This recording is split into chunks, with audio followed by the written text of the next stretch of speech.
Ahora, la parte de aplicación del mensaje, la parte de la aplicación del mensaje. Entonces vimos recién los 10 o los 19, mejor dicho, reyes del sur. Ahora vamos a entrar cómo esto aplica a nuestras vidas. Y este es de igual magnitud de importancia que saber el conocimiento teórico. Y la razón por la cual digo eso es porque hay muchos principios y verdades que se ven en la vida de estos reyes que para nosotros podamos ver un paralelo. Y este paralelo vamos a poder contemplarlo según lo que nosotros estamos haciendo en nuestras vidas, sea en el ámbito matrimonial, en el ámbito de familia, ministerios, en trabajo, en todas las cosas que a nosotros nos están involucrando en nuestro diario vivir, en lo que nosotros estamos tratando de lograr para la obra del Señor. Entonces, la manera en que vamos a dividir esta parte práctica es en tres etapas, ¿ya? Vamos a ver estos reyes. Hay que analizar estos reyes según tres elementos. Su nivel de religiosidad, número uno. Y lo que me refiero por nivel de religiosidad es cuánto buscó a Dios, cuánto no buscó a Dios, cómo se relacionó con el templo, cómo fue el tema de la idolatría y todas esas cosas. Y estas cosas van a realmente determinar mucho de la manera en que todo el resto de su imperio, su reinado va a desarrollarse. Entonces esa es la parte de su legado en el ámbito religioso. Además vamos a poder ver o vamos a tratar de analizar en el ámbito moral, de las moralejas que aprendemos según cosas que ellos hicieron una vez que pusieron la base que era buscar a Dios, cuánto buscaron a Dios, su religiosidad, después sus decisiones y acciones, lo que hicieron bien, lo que hicieron mal y la moraleja que eso nos enseña a nosotros. Y finalmente vamos a dividir vamos a ver la última parte de cómo fueron las guerras, ¿ya? Porque las guerras van a demostrar o van a reflejar su desempeño en cuanto ellos lograron las metas que ellos tenían o no, y como eso va a ser un paralelo en nuestra vida. Entonces, abarquemos la parte aplicativa, ¿ya? La parte religiosa, su nivel de religiosidad, ¿ya? Para empezar vamos a ver cuánto ellos buscaban a Dios, cuánto buscaron a Dios. Este es un punto importantísimo porque determina la base de todo el resto de su reinado. Esta es la base de su caída o la base de su fortaleza, de su éxito.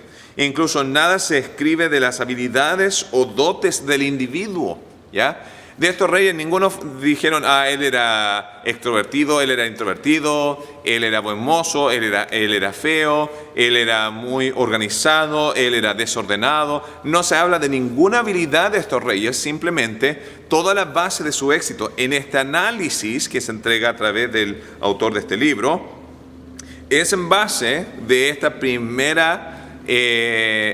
elemento de cuánto ellos buscaron a Dios. Eso va a ser la base, la clave de su éxito, cuánto buscaron a Dios. Entonces, para nosotros, ¿cómo lo podemos ver nosotros? ¿Cuánto nosotros estamos buscando a Dios?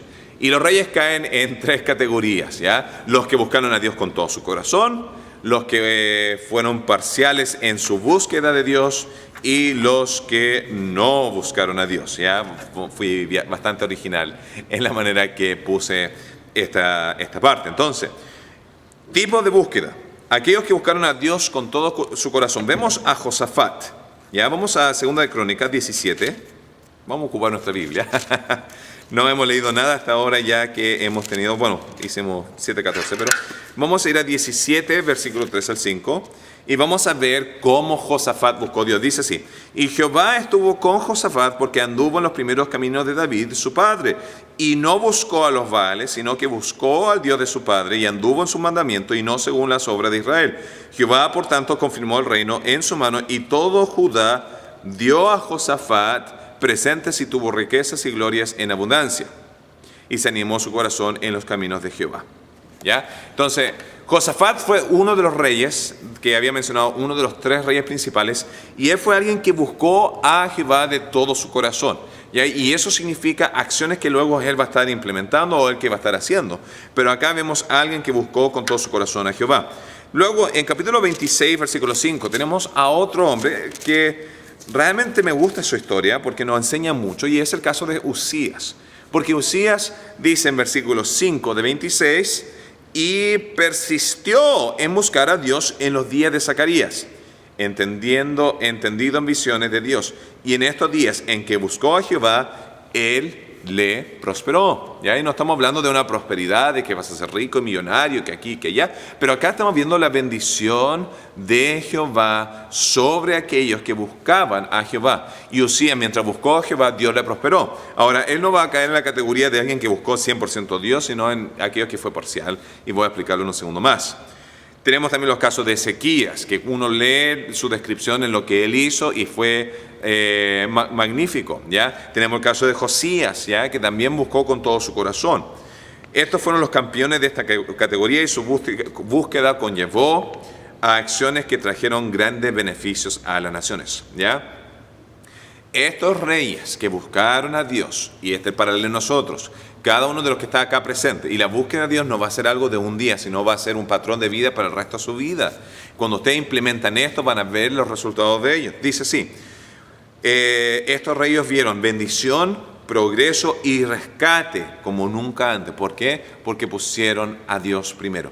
Va a haber una historia de Josafat peleando con 3 naciones y va a estar en la historia de los guerreros de la guerra, entonces no me voy a adelantar. ¿Ya? Busca primeramente el reino de Dios y su justicia y todo lo demás vendrá por añadidura. Jesús enseñó eso en Mateo 6:33. Busca primeramente el reino de Dios. Y eso va a nosotros el día de hoy. ¿Cuánto estamos buscando a Dios? ¿Cuánto estás tú buscando a Dios? ¿Es Dios algo que es 100% lo más importante o no tiene ese atributo de primer lado? Después tenemos los que buscan a Dios de manera parcial. Y esta es una categoría bastante amplia. Vamos a tener muchos de los que empezaron de esta manera. ¿Ya? Por lo general fueron reyes quienes comenzaron bien y luego se desviaron. Y esto porque tenían el enfoque de cuánto me puede beneficiar Dios. Y una vez que le saco todo el provecho que Dios me puede dar, voy a seguir con mi visión y voy a seguir con mi manera de vivir y mi pensar y voy a poner a Dios de lado. ¿Ya? Ese fue el caso de Roboam. Vamos a leer en Roboam, ¿ya? Segunda de Crónicas 12:1. De nuevo, estas son las enseñanzas de aplicación para nuestras vidas y va a ser bastante largo hoy día. Entonces, asústense. No. Dice así. Cuando Roboam había consolidado el reino, cuando lo había firmado, cuando se había dividido y estaba trabajando, ya estaba consolidando el reino, en todo eso tenía Dios. Pero una vez que consolidó al reino, dejó la ley de Jehová y todo Israel con él. Entonces el pueblo se desvió, olvidándose de Jehová. Entonces buscó el beneficio, ¿ya? Se olvidó después de establecer su reino. Joás ya también buscó grandemente reestructurar el templo, ponerle dinero, ponerle inversiones, etc. Pero una vez que murió Joiada, su mentor, él se desvió. Se volvió a los paganos. Amasías, después de la victoria que Dios le dio, se fue con los ídolos de Edom. Usías, quien había buscado a Dios al principio, después en su orgullo, se desvió de hacer las cosas como Dios había mandado. Entonces, ahí vemos un buen comienzo con un trágico final. El paralelo que vemos con el día de hoy. Mucha gente entra a la iglesia el día de hoy con la expectativa de ver, ya Dios necesita un trabajo, Dios necesita salud, Dios necesita una relación, necesito un matrimonio, necesito esto aquí, dame Dios. Y el problema es que esas personas tienen un enfoque. Esto es lo que yo quiero lograr en mi vida. Y no han puesto a Dios como el Señor de su vida para darle la visión que Dios quiere para ellos. ¿Ya? En Isaías dice, más altos son mis caminos que los suyos, que los hombres. Vengan a Jehová, vengan, cambien su perspectiva, sus prioridades, su enfoque y vuelvan a Jehová. Ahora vemos lo mismo en la iglesia. Veo gente que llega, necesita algo, Dios lo bendice y nunca más se ve. Ya lo he visto en Iquique, lo he visto en Estados Unidos, lo he visto por todas partes. Entonces acá vemos gente que está buscando a Dios para un beneficio y una vez que se logra el beneficio, se olvidan a Dios. Pero el problema es que ellos luego tienen grandes problemas en sus vidas porque se olvidan de dónde vino la bendición. Entonces, si van a Dios para la bendición y Dios les da la bendición y después se van con la bendición, Dios va a tomar la bendición y se los va a regresar a donde estaba antes para que la gente vuelva a Dios. Y ahí está el problema. Y vemos esos ciclos donde busco a Dios, me va bien, me alejo de Dios, me va mal. Y así el ciclo, vuelta y vuelta. Y eso fue lo que aprendimos acerca de los ciclos de los reyes, no de los reyes, sino del tiempo de los jueces. ¿Ya? Luego tenemos aquellos que no buscaron a Dios. Abías, ya en 12:14 dice así. E hizo Abías lo malo porque no dispuso su corazón para buscar a Jehová. Tenemos al rey Acaz, tenemos al rey Manasés, tenemos al rey Amón, y luego los hijos de Josías. Todos los hijos de Josías van a caer en esta categoría que no buscaron a Jehová, hicieron lo malo, no buscaron a Jehová, hicieron lo malo, no quisieron escuchar al profeta Jeremías en el caso del último capítulo del libro de Crónicas. Entonces, ¿qué lograron para su reino? Esta gente, ¿qué logró para su reino? En este análisis, viendo la vida de estas personas, ¿ya? El autor de este libro está diciendo, lo que ellos lograron fue hacer más daño. Estos fueron los reyes que tuvieron mayores pérdidas en tema de guerra y en menor cantidad de estabilidad para su reino. Entonces la pregunta es, número uno, ¿qué tipo de persona eres tú? ¿Estás buscando a Dios con todo tu corazón? ¿Es una búsqueda parcial con malas intenciones o no lo estás buscando? Luego analiza qué va a ser el resultado de ello y finalmente piensa, ¿cuál de estos tres quiero ser? Entonces, en el tema religioso, en el tema de cómo ellos se pararon ante Dios, el primer punto era su filosofía de cuánto buscar a Dios.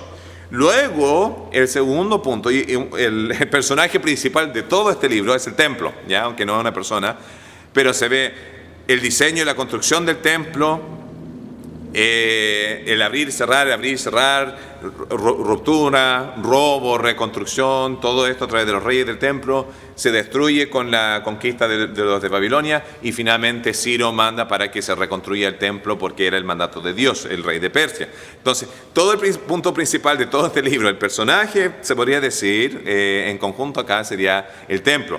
Ahora, su trato con respecto al templo. Entonces, la manera en que nosotros vemos a Dios va a determinar cómo nosotros vamos a rendir o vamos a valorar o no las cosas que son de Dios. No a Dios, sino las cosas que Dios ha establecido.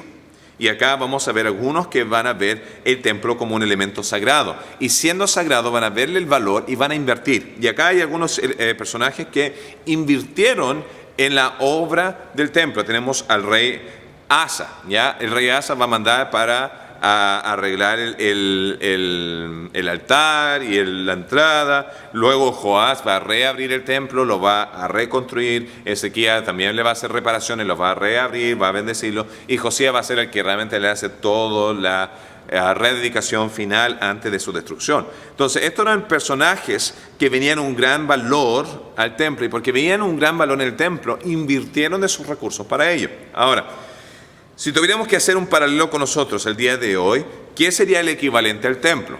Ahora, teológicamente hablando, el templo sería la congregación, los hermanos, los santos llamados apartados. Ese sería donde Dios reside el día de hoy a través de su Santo Espíritu. Pero ¿qué son algunas cosas que Él nos ha dado para poder progresar el reino de Dios? ¿Ya? Para empezar, el día domingo. Ya en el Antiguo Testamento se celebraba el sábado como día de descanso y el día en que recordaba a Jehová.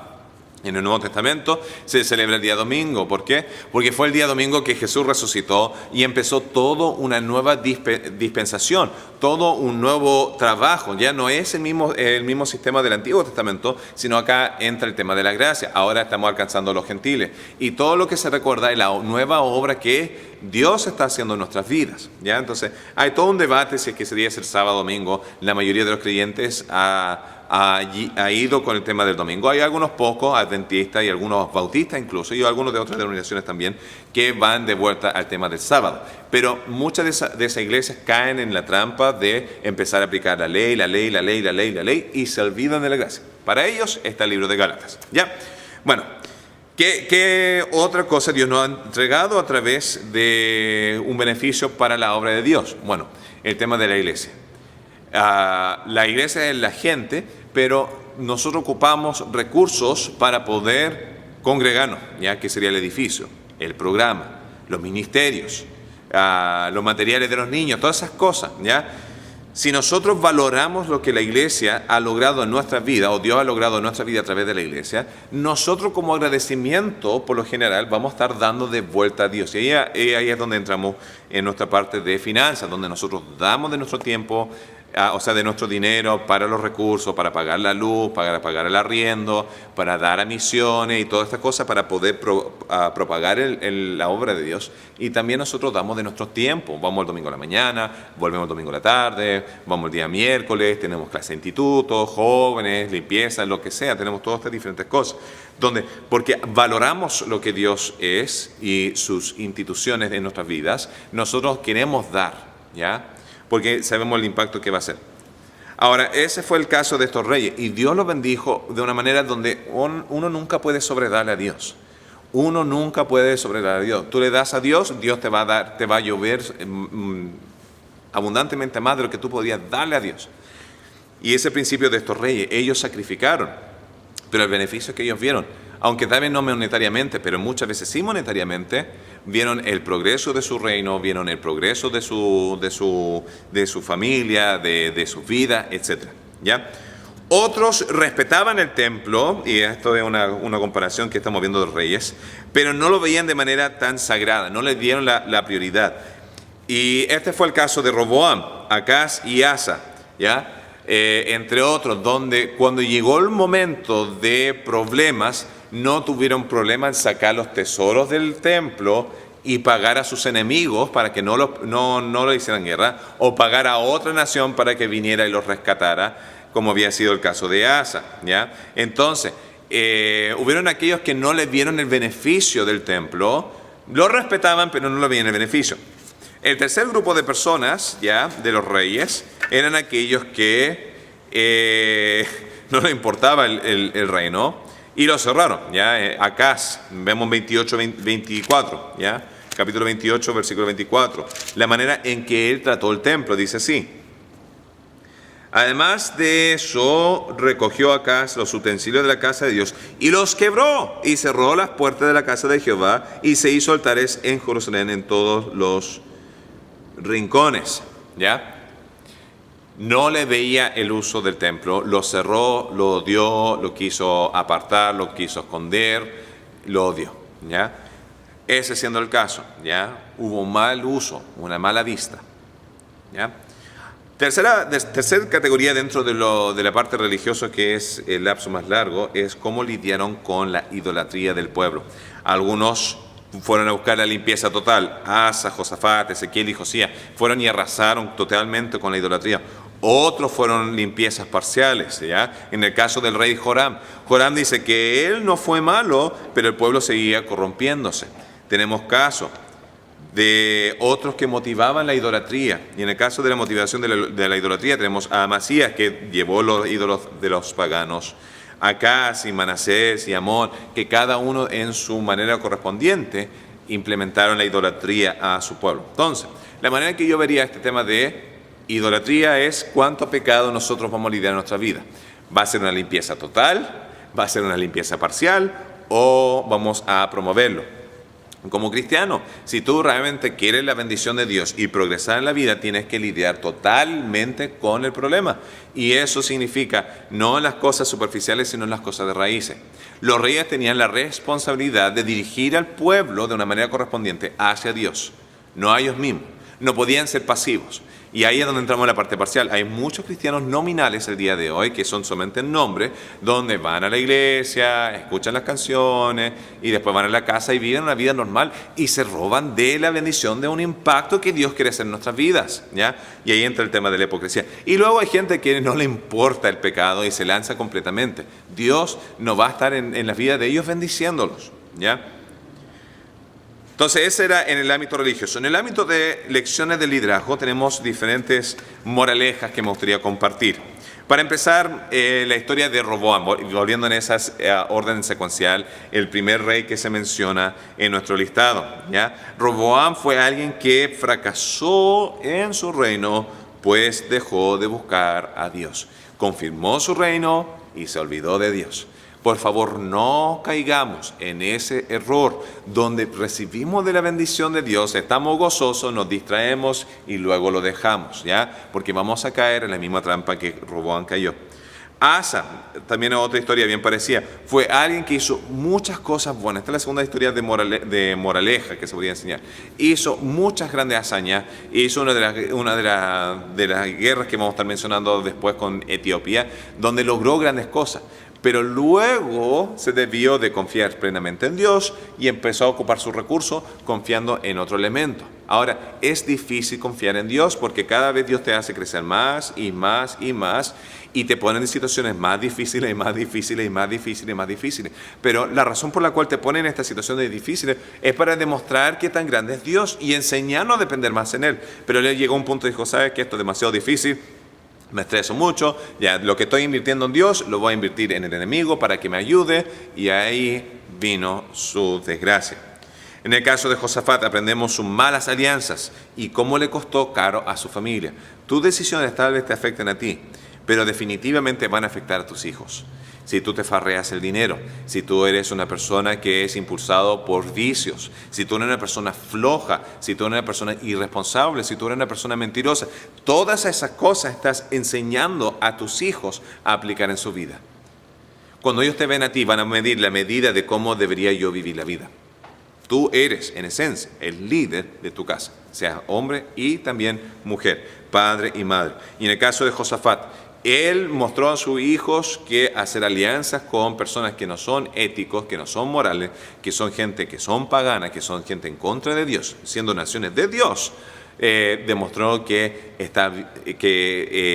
la influencia de ellos no es importante o que no nos va a afectar. Pero le costó la vida de todos sus hijos, después los de sus nietos y después de toda la casa real, porque tomó una mala decisión de aliarse con ellos.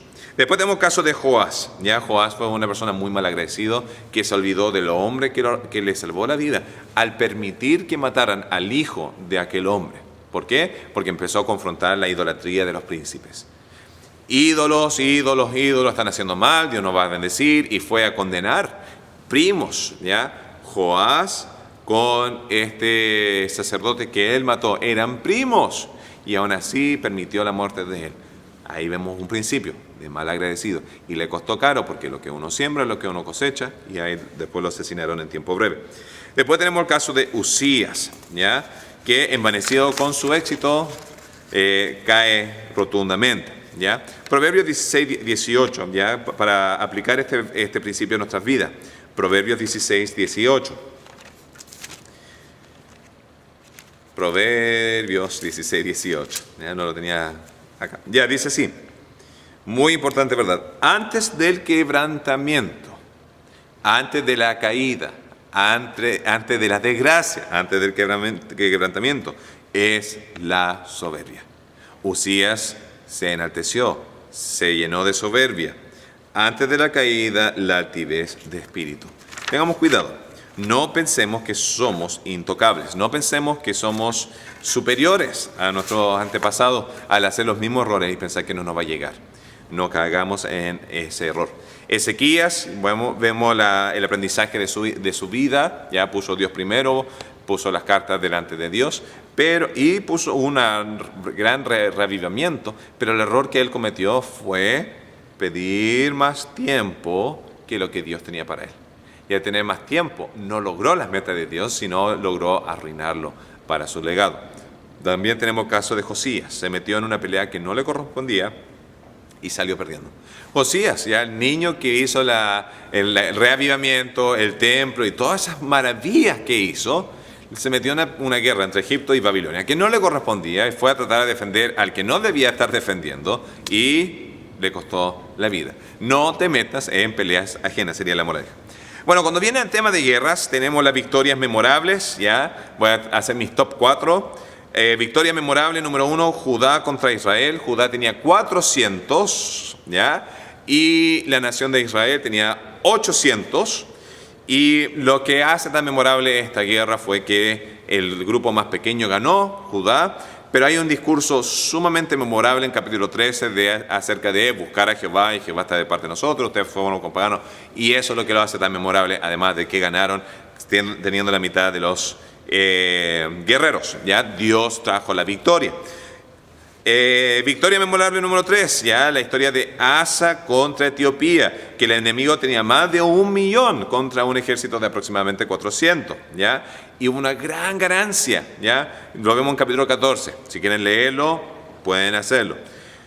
Victoria memorable número 2, ¿ya? Y esta es una de mis historias favoritas de este libro, es cuando Josafat va en contra de la triple alianza de Amón, Moab y Edom. Se juntan para guerrear contra él tiene miedo, va a oración a Dios, y en esa oración Dios dice: no pelees, la batalla es mía, vayan y saquen el despojo nomás.